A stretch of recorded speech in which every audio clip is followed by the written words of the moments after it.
नमस्कार दोस्तों, हर हर महादेव। वीणा Deepak Soni YouTube channel में आपका स्वागत है। आज मैं आपको इस वीडियो के माध्यम से कार्तिक महीने की में जो सुनी जाने वाली 5 कहानियाँ सुनाऊंगी। सुनने मात्र से ही हमें इस लोक के साथ साथ वैकुंठ की प्राप्ति होती है और हमें मोक्ष की प्राप्ति होती है। ये कहानी अखंड सौभाग्य प्राप्त करने वाली कहानी है। इसी के साथ मैं कहानी का आरंभ करती हूँ। लेकिन कहानी सुनाने से पहले आपको एक बात बताती हूँ, कहानी को बीच में छोड़ के मत जाना, क्योंकि आधा घर अधूरा ज्ञान इंसान के लिए अच्छा नहीं होता है। और आपको कहानी मैं सुना रही हूँ, उस कहानी में बीच बीच में आप लोग हुकार जरूर भरना, जिससे आपको कहानी का लाभ मिल सके। इसी के साथ मैं कहानी का शुभारंभ करती हूँ।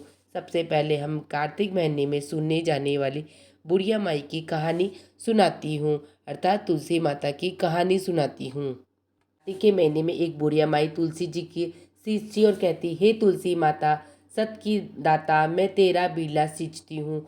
मुझे बहू दे, पीताम्बर की धोती दे, मीठा मीठा घास दे, बैकुंठ को वास दे, चटक की चाल दे, पटक की मौत दे, चंदन का काट दे, रानी सा राज दे, जाल भात का भोजन दे, ग्यारस की मौत दे, कृष्ण जी का कांधा दे। तब सुती माता यह सुनकर सुनकर सूखने लगी। तो भगवान ने पूछा, हे तुलसी माता, तुम क्यों सूख रही हो? तुलसी माता ने कहा कि एक बुढ़िया माई रोज आती है और यही बात कह जाती है। मैं सब बात तो पूरा कर दूंगी, लेकिन कृष्ण जी का कांधा कहाँ से लाऊंगी? तो भगवान बोले, जब वो मरेगी तो मैं अपने आप कंधा दे आऊँगा, तो बुढ़िया माई से कह देना। जब बुढ़िया माई मर गई, सब लोग आ गए, बुढ़िया माई को ले जाने लगी, तो वह किसी से न उठी। तब भगवान एक बार बरस के बालक का रूप धारण करके आए। बालक ने कहा, मैं कान में एक बात कह दूं तो बुढ़िया माई उड़ जाई। बालक ने कान में कहा, बुढ़िया माई की मन की निकाल ले, पीताम्बर की धोती ले, मीठा मीठा घास ले, बैकुंठ का वास ले, चटक की चाल ले, पटक की मौत ले, कृष्ण जी का कंधा ले। यह सुनकर बुढ़िया माई हल्की हो गई। भगवान ने कंधा दिया और बुढ़िया माई को मुक्ति मिल गई। हे तुलसी माता, जैसे आपने बुढ़िया माई को मुक्ति दी, वैसे हम सबको दिनता कहता हूँ, सुनता हुकारा बनता है, अपने परिवार को देना। कार भगवान ने, कृष्ण जी ने खुद ने तुलसी माता के द्वारा दिए हुए आशीर्वाद के कारण बुढ़िया माई को कंधा देकर उन्हें मोक्ष की प्राप्ति करवाई। इसी के साथ मैं आपको कार्तिक महीने में सुनी जाने वाली दूसरे अन्य कहानी और सुनाती हूँ। के महीने में सुनी जाने वाली लपसी और तपसी की कहानी सुनाती हूँ। एक लपसी था, एक तपसी था। तपस्वी हमेशा भगवान की तपस्या में लीन रहता था। लपसी रोजाना सवा सेर की लापसी बनाकर भगवान को भोग लगाकर जीम लेता था। एक दिन दोनों लड़ने लगे कि तपसी बोला, मैं रोज भगवान की तपस्या करता हूँ, इसलिए मैं बड़ा हूँ। लपसी बोला, मैं रोज भगवान की सेवा से लपसी को भोग लगाकर खाता हूँ, इसलिए मैं बड़ा हूँ। नारद जी वहाँ से गुजर रहे थे। दोनों को लड़ता देखकर उसने पूछा कि तुम क्यों लड़ रहे हो? लपसी ने खुद को बड़ा होने का कारण बताया और तपसी ने अपना कारण बताया। नारद जी बोले, तुम्हारा फैसला मैं कल कर दूंगा। दूसरे दिन लपसी और तपसी नहाकर अपनी रोज की भक्ति करने आए तो नारद जी ने छुपकर 1.25 करोड़ की एक अंगूठी उन दोनों की आंखें रख दी। तपसी की नजर जब अंगूठी पर पड़ी तो उसने चुपचाप अंगूठी उठाकर अपने नीचे दबा ली। लपसी की नज़र अंगूठी पर पड़ी, लेकिन उसने ध्यान नहीं दिया और भगवान को भोग लगाकर लापसी खाने लगा। नारद जी के सामने आए तो दोनों ने पूछा कि कौन बड़ा है, तो नारद जी ने तपसी से कहा खड़ा होने को कहा। वो खड़ा हुआ तो उसके नीचे दबी अंगूठी दिखाई पड़ी। नारद जी ने तपसी से कहा, तपस्या करने के बाद भी तुम्हारी चोरी करने की आदत नहीं गई, इसलिए लपसी बड़ा है और तुम्हें तुम्हारी तपस्या का कोई भी फल नहीं मिलेगा। तपस्वी शर्मिंदा होकर माफ़ी मांगने लगा। उसने नारद जी से पूछा, मुझे मेरी तपस्या का फल कैसे मिलेगा? नारद जी ने कहा, यदि कोई गाय कुत्ते की रोटी नहीं बनाएगा तो फल तुझे मिलेगा। यदि कोई ब्राह्मण को भोजन करवाकर दक्षिणा नहीं देगा तो फल तुझे मिलेगा। यदि कोई साड़ी के साथ ब्लाउज नहीं देगा तो उसका फल तुझे मिलेगा। यदि कोई दिए से दिया जलाएगा तो फल तुझे मिलेगा। यदि कोई सारी कहानी सुन ले लेकिन तुम्हारी कहानी नहीं सुने तो फल तुझे मिलेगा। उसी दिन से हर व्रत कथा कहानी के बाद लपसी तपसी की कहानी कथा सुनी जाने लगी है। इसी के साथ में आपको कार्तिक महीने में सुनी जाने वाली तीसरी एक अन्य कहानी और सुनाती हूँ। के महीने में पीपल पतवारी को सींचने का महत्व बड़ा ही अनोखा है। तो मैं आपको पीपल और पतवारी माता की कहानी सुनाती हूँ। एक बुढ़िया माई थी, ने अपनी बहू से कहा तू दूध दही बेच के आ। वह बेचने गई तो रास्ते में औरतें पीपल पतवारी की सींच रही थी। उनको सींचता देखकर बहू ने पूछा कि तुम यह क्या कर रही हो। औरतें बोली कि हम पीपल पतवारी सींच रहे हैं, इससे और अन्न और धन होता है। 12 वर्ष का बिछुड़ा व पति भी मिल जाता है। वह बोली ऐसी बात है तो तुम पानी से सींचती हो तो मैं दूध से सींचूंगी। गुजरी बहू रोजाना दूध दही बेचने नहीं जाती थी। वह रोजाना दूध को पीपल में और दही पतवारी में सींचती। दहू दूध दही का दाम मांगती तो वह कह देती महीना पूरा हो जाने पर लाकर दूंगी। कार्तिक का महीना पूरा हो गया। पूर्णिमा के दिन बहू पीपल पतवारी के पास जाकर बैठ गई। पतवारी ने पूछा तुम मेरे पास क्यों बैठ गई। बहू बोली कि सासू दूध दही का दाम मांगेगी। पीपल पतवारी बोली कि मेरे पास तो क्या दाम रखा है, ये भरा टिंडा पान पतूरा इसको ले जा। बहू ने वही ले जाकर कोठरी में रख दिया और डर के मारे कपड़ा उड़कर सो गई। सासू बोली कि पैसे लाई और बहू बोली कि कोठरी में रखे हैं। सासू ने कोठरी खोल के देखी तो वहाँ हीरे मोती जगमगा रहे थे। सासू बोली बहू इतना धन कहाँ से लाई। बहू ने आकर देखा तो सच्ची में ही धन भरा हुआ था। बहू ने सास को सारी बात बता दी। सास ने कहा अब की कार्तिक में मैं भी पतवारी सींचूंगी। कार्तिक आया, सास दूध दही तो बेच आती, हांडी धोकर पीपल पतवारी में चढ़ा देती। आकर बहू से कहती मेरे से दाम मांग। वह कहती सासू जी मैं कोई बहू भी दाम मांगती है क्या। मगर सासू कहती तू मांग। बहू बोली सासू जी पैसे ले आओ। तो सास पीपल पतवारी के पास जाकर बैठ गई। पीपल पतवारी ने सास को पतूरा भरा टिंडा ले दिया। उसने ले जाकर कोठरी में रख दिया। बहू ने खोलकर देखा तो उसमें कीड़े मकोड़े बिलबुला रहे थे। बहू ने कहा सासू जी यह क्या।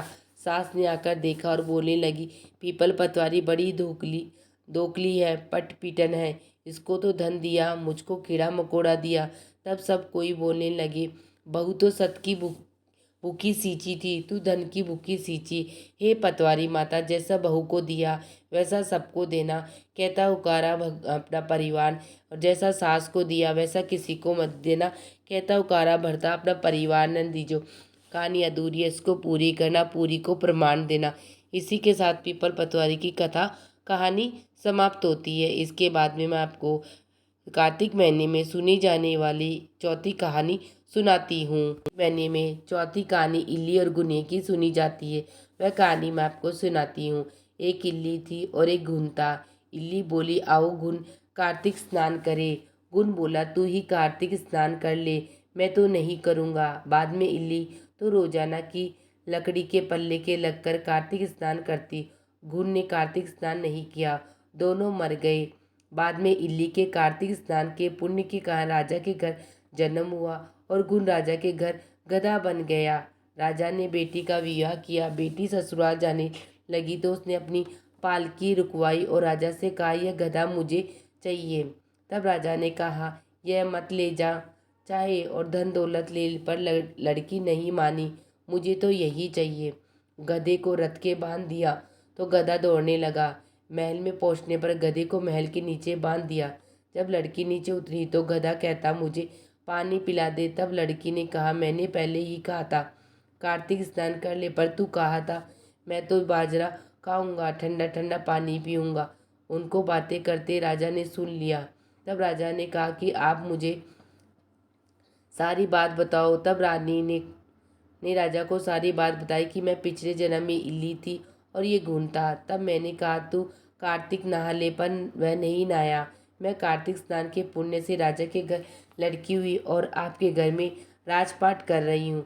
तब राजा ने कहा कार्तिक स्नान का इतना पुण्य है तो हम दोनों जोड़े से नहाएंगे। रानी राजा ने अत्यंत प्रसन्न मन से कार्तिक स्नान कर दोनों ने दान पुण्य किया और सारी नगरी में कहला दिया, सब कोई कार्तिक स्नान करना, नहाना, पानी गुण पे डालेंगे जिससे गुण की मोक्ष होगी। हे कार्तिक भगवान श्री हरि विष्णु, जैसा सुख इल्ली को दिया वैसा सबको देना, कहता हुकारा बढ़ता अपना परिवार न देने। कहानी अधूरी है तो उसको पूरी करना, पूरी को प्रमाण करना। इसी प्रकार मैं आपको कार्तिक मास में सुनी जाने वाली पांचवी एक अन्य कहानी और सुनाती हूँ। मास में सुनी जाने वाली जाट को बाट को नाम की पांचवी कहानी सुनाती हूँ आपको। किसी गांव में एक भाट और एक जाट रहता था। दोनों में घनिष्ठ मित्रता थी। एक बार जाट अपनी बहन के घर जाने को तैयार हुआ तो भाट अपनी ससुराल जाने को तैयार हुआ। दोनों साथ चल पड़े तो रास्ते में रुककर एक कोए की मुंडेर पर बैठ गई। भाट ने भाट से कहा कि नगर बसेरा कर लेते हैं। इस पर भाट बोला कि तू ही नगर बसेरा कर ले, मैं तो अपनी ससुराल जा रहा हूँ, वहाँ खूब खातिर होगी मेरी, तू कर ले नगर बसेरा। जाट वहीं कुएं के पास बैठ पानी की घंटी और चावल का दाना लेकर नगर बसेरा करने लगा। नगर बसेरा करने के साथ जाट कहने लगा, नगर बसेरा जो करे सो मन धोवे पाँव, ताता मांडा तापसी देगी मेरी माँ, माँ देगी मावसी देगी द्वारका वास, मीठा मीठा घास वृंदावन का वास, 5 कुल्फी छठी रास, मेरा जीबड़ो श्री कृष्ण के पास, डालू पानी हो जाएगी छट से निकल आए मेरा जी। ये सब कर आकर वह जाट बहन के पास चल पड़ा। जाट की बहन ने भाई के आने पर उसकी खातिरदारी की, खूब घी बूरा के साथ भाई को जिमाया। दोनों ने बैठकर ढेर सारी बातें की। इधर भाट अपने ससुराल पहुंचा तो वहाँ आग लगी हुई थी। आग बुझाने पर वह भी लग गया, जिसमें हाथ मुँह भी काले हो गए और खुद भी थोड़ा झुलस गया। ना तो रोटी ना पानी के लिए किसी ने पूछा। एक पड़ोसन आई, उसने भाट की सास को कहा कि जमाई आया है, जरा उसकी आबद कर लो। बुढ़िया बोली कि सब कुछ तो जल गया, अब कहाँ से आबद करूं। तब पड़ोसन ही भाट को एक रोटी के साथ छाछ दी। उसने वही खाकर गुजारा किया। शाम को दोनों फिर घर की ओर चल पड़े। रास्ते में मिल गए और एक दूसरे को हाल पूछा। भाट बोला कि मेरी ससुराल में तो आग लगी हुई थी, आग बुझाते में खुद काला हो गया, ना रोटी मिली ना पानी। जाट बोला कि मेरी तो बहुत खातिर हुई। फिर बोला कि मैंने कहा था ना कि नगर बसेरा कर ले, आप कर ले। लेकिन भाट ने फिर मना कर दिया। कहने लगा कि तेरी मावसी है, पता नहीं रोटी दे या न दे, तेरी तो माँ है, दही की चुचली चूरमा का पेड़ा धरा पाएगा। भाट ने फिर नगर बसेरा नहीं किया। जाट ने कर लिया, मगर नगर बसेरा जो करे सो मन धोए पाव, ताता मांडा तापसी देगी मेरी माँ, माँ देगी मावसी देरी द्वारका का वास, मीठा मीठा घास वृंदावन का वास, 5 कुल्फी छठी रास, मेरा जीबड़ो श्री कृष्ण के पास, टालू पानी हो जाए घी झट से निकल जाए मेरा जी। कहकर वह चल पड़ा। घर पहुंचते ही जाट की मावसी ने बहुत लाड प्यार किया। उधर घाट घर गया तो उसकी भैंस खो गई थी। बाप एक लाठी रखे तो दूसरी उठाई और कहने लगा कि ससुराल गया तो आग लगा दी, अभी आया तो भैंस खो दी। बाप ने कहा पहले भैंस लेकर आ, तभी रोटी पानी मिलेगा। सारा दिन भाट भैंस ढूंढता रहा, लेकिन उसे भैंस नहीं मिली। जाट और भाट की मुलाकात फिर से बाजार में हो गई। जाट ने भाट के हालचाल पूछे तो भाट बोला, आते ही भैंस खो गई, बस उसी दिन से भैंस ढूंढ रहा हूँ, रोटी का तो पूछो ही मत। जाट ने कहा मैंने तो पहले ही कहा था नगर बसेरा कर ले। की बात सुनकर भाट बोला कि तेरे नगर बसेरे में इतनी ताकत, तो चल अब कर लेते। दोनों बैठकर नगर बसेरा किया। नगर बसेरा जो करे सो मन धोवे पाव, ताता मांडा तापसी देगी मेरी माँ, माँ देगी मावसी देगी द्वारका का वास, मीठा मीठा घास वृंदावन का वास, 5 कुल्फी छठी रास, मेरा जीवड़ो श्री कृष्ण के पास, ठालू पानी हो जाए झट से निकल जाए मेरे जी। दोनों के नगर बसेरा करने पर भाट जैसे ही आगे बढ़ा तो उसकी खोई भैंस मिल गई, जिसे लेकर घर पहुंचा तो घर पहुंचते ही माँ ने कहा कि लड़के को तो आते ही घर से निकाल दिया, सारे दिन से भूखा प्यासा भटक रहा है। यह कहकर उसकी माँ ने उसको खूब खिलाया पिलाया। इस घटना से सारे नगर में ढिंढोरा पिटवा दिया। कार्तिक में के सब कोई अपने ही पिया या सासरे जाते आते नगर बसेरा करे। जैसे भाट को नगर बसेरा करने का फल मिला, वैसा हर किसी को मिलना। कहता सुनता उकारा बढ़ता, आप ना परिवार न मिल जाओ। इस प्रकार मैंने कार्तिक महीने में सुनने जाने वाली 5 कहानियाँ आपको सुनाई है।